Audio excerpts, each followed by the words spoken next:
Namaste. So in this video, I want to finish up the first adhyaya, the first chapter of the Upanishad, and talk about a little bit about how Naciketā actually conquers death and how he does it. And then in the next video, we'll talk a little more about Adhyatma Yoga and the meaning of the Upanishad as a whole. So in the previous video, we talked about verse 20. This doubt that arises consequent on the death of a man, some saying it exists and others saying it does not exist. Astitye ke nayam astitichai ke.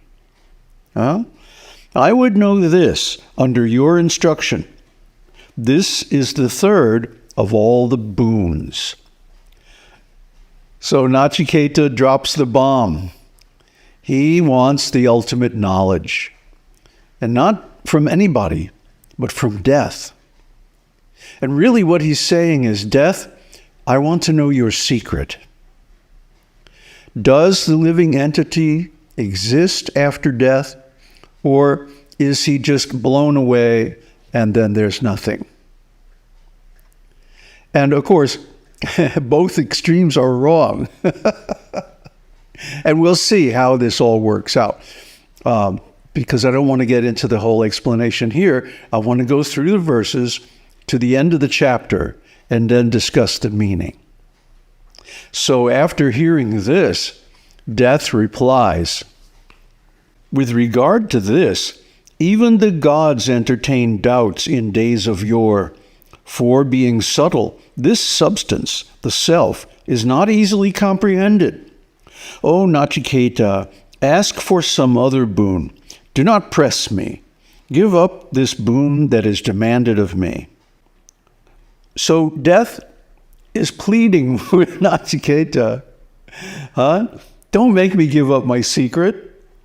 Don't make me give you this ultimate knowledge that even the gods have trouble with. Because then, I'll have to reveal all my secrets and empower your understanding to gain the ultimate knowledge. And that's something we don't like to give the mortals. We immortals want to keep this for ourselves. But Naciketā retorts, even the gods entertain doubt with regard to this? And, O Death, since you too say that it is not well comprehended, and since another instructor of this like you is not to be had, therefore there is no other boon comparable to this one. This is the ultimate boon. This is the ultimate benediction. But Death is not so easily convinced that Naciketā is qualified to receive this knowledge. Because after all, if even the gods had trouble with it, it requires a very high qualification. So he tempts him. He tests him. Listen. Ask for sons and grandsons that will be centurions. Ask for many animals, elephants, and gold, and horses, and a vast expanse of the earth. And you yourself live for as many years as you like. If you think some other boon to be equal to this, ask for that. Ask for wealth and long life. You become ruler over a vast region. I will make you fit for the enjoyment of all delectable things. Whatever things there be that are desirable but difficult to get, pray for all those cherished things according to your choice. Here are these women with chariots and musical instruments. Such are not surely to be had by mortals. With these who are offered by me, you get yourself served. O Naciketā, do not inquire about death. These are not the droids you're looking for. He's trying to pull the Jedi mind trick on Naciketā by offering all these things. I mean, what a setup Death has. He can offer just about anything. And we'll discuss what that means in terms of consciousness after we finish these verses. Naciketā replies, "O death, ephemeral are these, and they waste away the vigor of all the senses that a man has. All life, without exception, is short indeed. Let the vehicles be yours alone. Let the dances and songs remain yours. Man is not to be satisfied with wealth. Now that we have met you, we shall get wealth. We shall live as long as you will rule it. But the boon that is worth praying for by me is that alone." Having reached the proximity of the undecaying immortals, what decaying mortal who dwells on this lower region, the earth, but knows of higher goals, will take delight in a long life while conscious of the worthlessness of music, disport, and the joy thereof? O death, tell us of that thing about which people entertain doubt in the context of the next world, and whose knowledge leads to a great result. Apart from this boon, which relates to the inscrutable thing, Naciketā does not pray for any other. So Naciketā stands firm, and because of this, he conquers death. Well, how is that?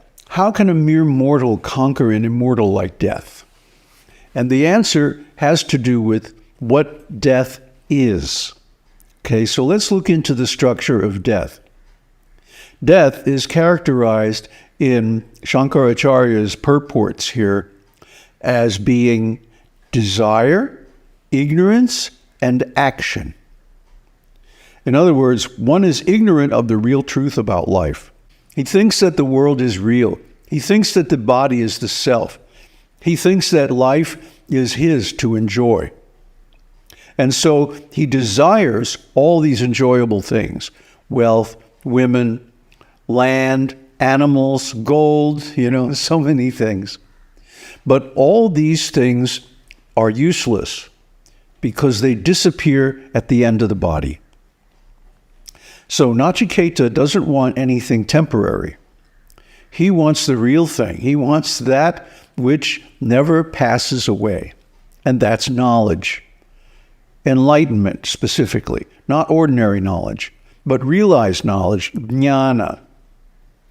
And so we'll get into this in the next chapters. The next 5 chapters deal with this in great detail and great clarity, because death really is the greatest teacher. And why is that? Well, what actually happens after death, there's all kinds of stories about the Yamadutas drag you away to Yamaloka, and then you're judged and thrown into hell, and all of these, horror stories about death. But what is death really? Experientially, it means entering into sushupti.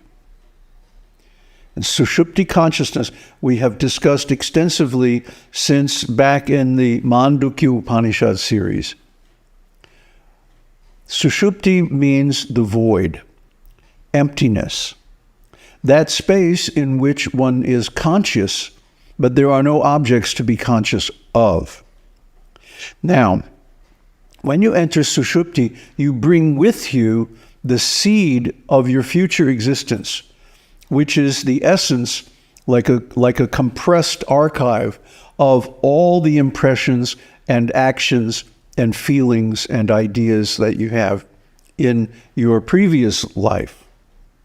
Whether it's just the day or the whole life, entering into sushupti means you bring with you this bag of thoughts and purposes, really, intentions, because sushupti is intelligence. Vijnana. That's the Vijnana kosha. So when you enter into sushupti, there's nothing. What's going to happen to a person who is not prepared, who is not realized, who is not ready? Well, they're going to desire all these different things, isn't it? Well, I want a body, I want a world, I want a life, I want to enjoy, I want this and that and the other thing.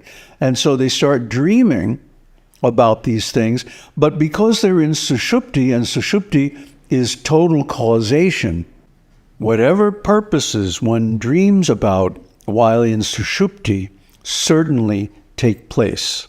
They certainly happen. Now, if one enters Sushupti with evil purposes, the desire to hurt others, to exploit, to consume, then one has to go into a hellish experience where one experiences being the object of those desires.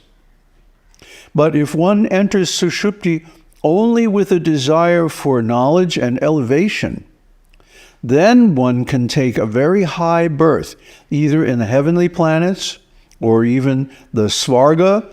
A Svarga in the Upanishads doesn't mean the lower heavenly planets. It means the Divyaloka, the divine world, the world of the immortals. So one can actually pass to the world of the immortals if one's purpose is pure. Now, Naciketā has shown he doesn't hold any desire for the lower things. He doesn't even want to be a demigod or anything like that. He just wants to know what is the secret of death. And so death is going to have to, because he gave his promise, he's bound by his promise to reveal all these things, and he does in the succeeding chapters. And like I said, in the next video, we're going to give an overview of that knowledge so that you can have that as background context going into the next chapters. But what's important here is that by his refusal to accept the temptations, in other words, by his rejection of all these material desires, he avoids any kind of suffering, any kind of hellish existence, any kind of punishment by death. He actually leaves the sphere of death's influence, of his power, because death can only mess with us if we're in ignorance. If we have knowledge, aham brahmasmi, I am Brahman. If we have that knowledge, even if it's only theoretical, death has no power over us. Because we know, no matter what happens, I will exist. The existence, the consciousness, and the joy of Brahman is simply reflected in these material things. They don't actually have it. And we'll get into that in the next video in detail. But what I want to get to here is that death can be conquered. And death is conquered by knowledge. Knowledge here means to give up these desires for temporary material things. Because the whole world is impermanent, unsatisfactory, and not self. In other words, we are Atma, we are the perceiver, the watcher, the seer, Drik. And the world and objects are the seen, Drishya. Anything that is different from the seer, in other words, the seen, is not self. By definition, I'm the self. So whatever I see that is different from me, and that includes the material body, mind, and so on, is not the self. So because it's not self, it's not Brahman. It doesn't have the properties of Brahman, which are eternal existence, Sat, consciousness, Chit, and bliss, Ananda. The apparent existence, the apparent qualities, beautiful qualities and so on, and even the apparent consciousness of, for example, the material body, are simply borrowed. They actually belong to Brahman. And this is what we're going to discuss in the next video on the principles of Adhyatma Yoga, which is the theme of this entire Upanishad. Aung Tat Sat. Aung Shakti Aung. Aung Namah Shivaya.